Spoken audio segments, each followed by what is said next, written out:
going on, my friends? Cubs fan Han here for yet another Star Wars Galaxy of Heroes video. My people, today we're going to talk about probably my favorite subject to cover on YouTube in Galaxy of Heroes, and that is how you guys can do free-to-play right. And in this case, we're talking about how to do free-to-play right in 2020. Now, I want to avoid those really obvious tips like do your dailies or spend your crystals wisely or don't neglect ships and that kind of thing like I always do. I want to give you guys some tips that are really tailored towards this game and how the game is right now, because let's be honest, the game is changing a lot. Galactic Legends are definitely going to shake up how we approach free-to-play perspectives in 2020. We still don't know exactly what that's going to look like, but we can at least have some kind of perspective on it. And then also there's just more game modes than there used to be when we first started making guides on this subject. And so I hope this video helps you guys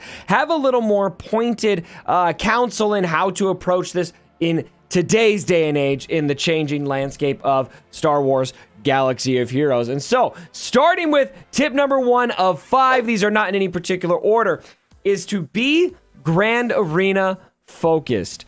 Now, I actually think this is pretty important because right now in Squad Arena, if you focus hard in, on your Squad Arena team as a free-to-play player, you could probably still get there right now. Like, I'm still, when I battle up, I'm still able to take first place if I take the time to battle up. A lot of times I'm not doing it mostly because I'm just lazy.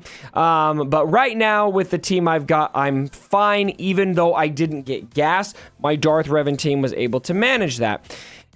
I'm not sure what that's going to look like with Galactic Legends. And so, and also when there's a meta shift, you're going to have a lull in time where you're catching up, that kind of thing, figuring out a counter where the whales will get there faster. If you're getting your full enjoyment from the game out of Squad Arena, then we could probably talk in general, not just free-to-play players, that's kind of setting yourself up for frustration.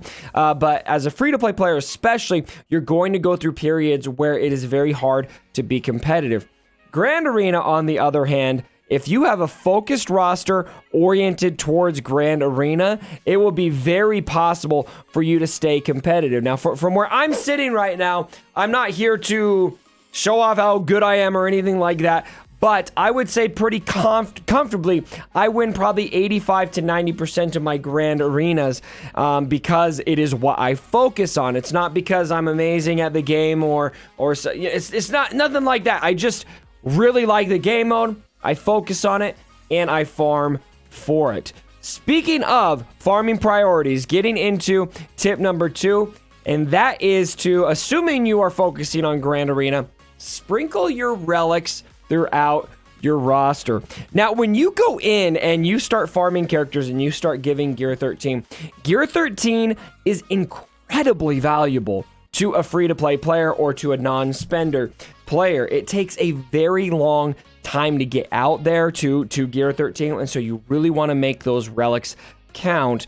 Now, that may sound obvious. You want to make sure your relics count, but I would strongly recommend that you guys consider not just giving those relics to your arena team. Now, arena team is going to be important. You're going to want to stay competitive and all of that, but if you look at kind of where my priorities are right now, I've got relics on my Darth Revan team. I've got relics on my Grievous team. I got relics on my Padme team. I got relics on a Shaak Ti clones team, which is going to transition to my gas team, which, by the way, I finally got gas today. If you guys missed that, I streamed that earlier yesterday, by the time I post this video.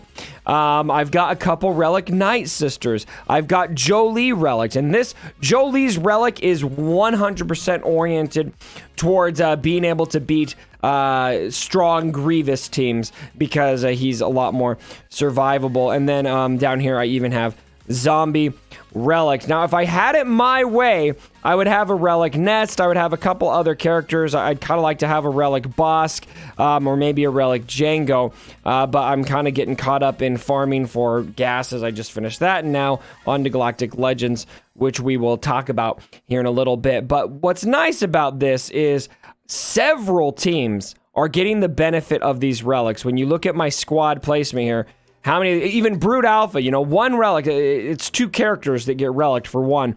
look at how many of these teams have at least one character benefiting from the relics. As you go down here, it's really not as much as I'd like, but you get that benefit across several teams. And so if you want to be Grand Arena focused, which is I think probably the best way to do free to play, because you can be competitive in that game mode because it scales specifically to where you are.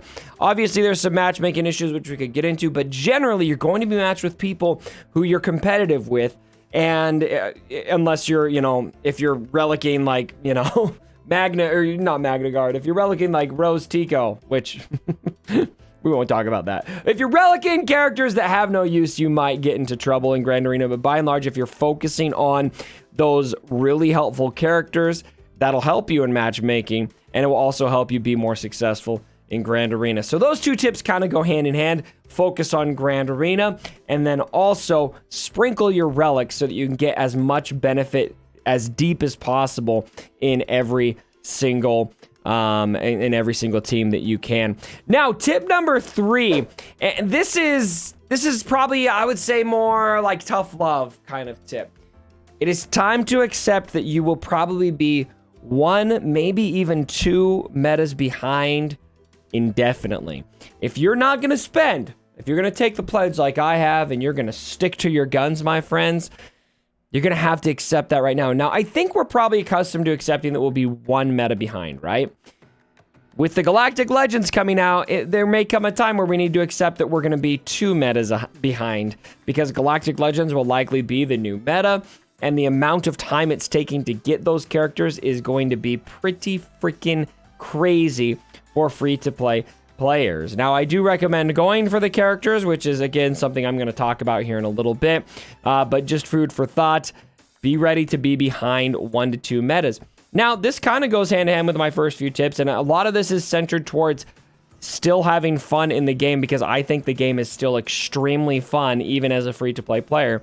But in Squad Arena, if you're going to be behind 2 metas, say that's what it ends up being, 2 metas behind with the Galactic Legends, you're not focused on Squad Arena as it's not as important to you as Grand Arena is, for example, and you're going to be matched up with people who are competitive with you. Ideally, you won't be hitting too many of those Galactic Legends characters early on, and so you'll still find a lot of fun in that game mode.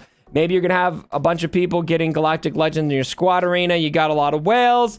Maybe it's going to be tough in Squad Arena, but Grand Arena will be where it's at. So accept that, and then find those areas of the game where you're still going to be able to have fun. Now, another tip that I want to get into, this deals with guilds, and I could probably make a tip, probably made a tip free to play for a long time to find a good guild that matches your play style. Nowadays, I probably would have said before, you don't want to freeload. And you don't want to freeload. You don't want to find a guild that's just completely carrying you along. But you kind of do nowadays, because you really need to have characters like Wat Tambor. You need to have characters like Cam, Kiadi Mundi, or however you say it. And those, that get currency that you get, which is going to be very important. That get currency that you get. That's pretty funny. Anyway, you're going to need to have a lot of that currency so you can get those ships farmed up, the Malevolence, the Negotiator. And so nowadays, I'm going to recommend, especially as a free-to-play player, to get into a guild that is punching above your weight. Now, that doesn't mean to be the 50th ranked guy in the guild in terms of GP and to be holding the guild back. But if you're a free-to-play player and you're not decked, maybe try to find a guild where you might be in the bottom third. You don't want to be the top dog as a free-to-play player, because if you're a top dog, now there's nothing wrong with wanting to be like the guy that carries the guild, but if you're totally free-to-play, you're not going to be getting very good rewards out of there. And so if you really want to maximize that free-to-play in 2020, I strongly recommend find a guild where you are probably in the bottom third, because you're not going to be keeping up as much, and that guild will likely be in a much better position to get you the rewards that you need, especially those shards that you can get, your Wat Tambor and your Kiadi Mundi shards. So, tip number 4, get into guild that punches slightly above your weight. Now, tip number 5, I'm excited to give this one to you guys, because I think this is not only an intelligent way to play the game, it doesn't only accept how the game is being played right now, but most importantly, I think it is the silver lining in all of this madness with Galactic Legends.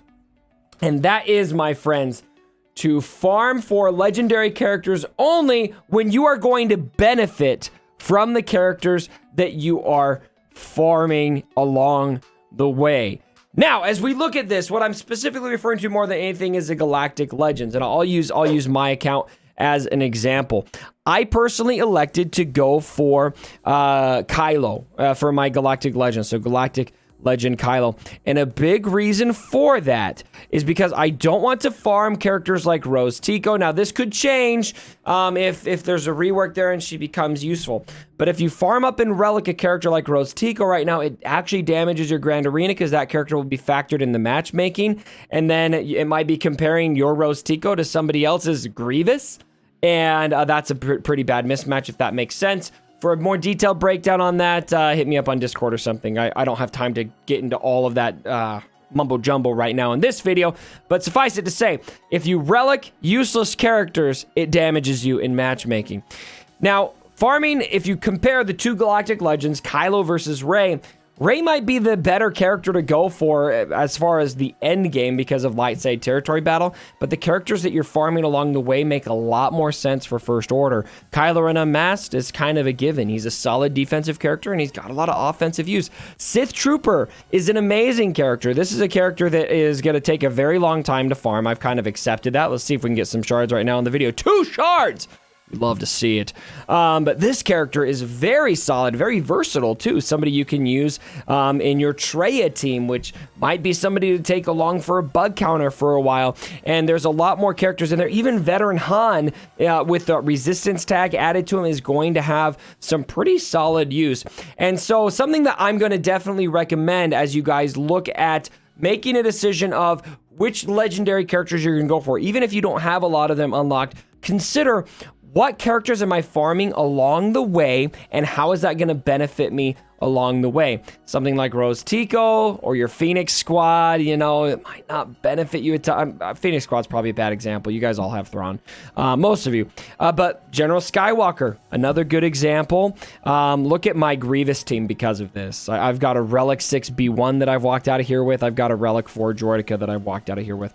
So focus on those characters that you're farming for those, you know, meta characters that you might not get to that meta. You might get to it super late. You might be a couple metas behind. But as you're working on it, you are getting benefit so you don't feel so discouraged all the time. That's my mental approach to it, and that has been super solid, super beneficial for me as a newly born free-to-play player, no longer spending. However you guys want me to say that. I always get nervous. You're going to yell at me for calling myself free to play because anyway, we won't get into that again.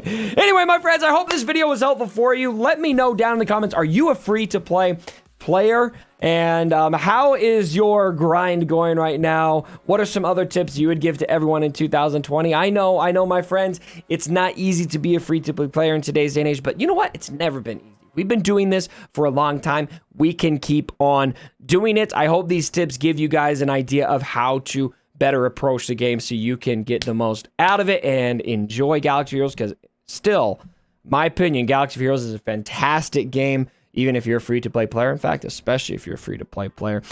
Let me know again what you guys think down in the comments below. Like the video if you did. And as always, my brothers, don't forget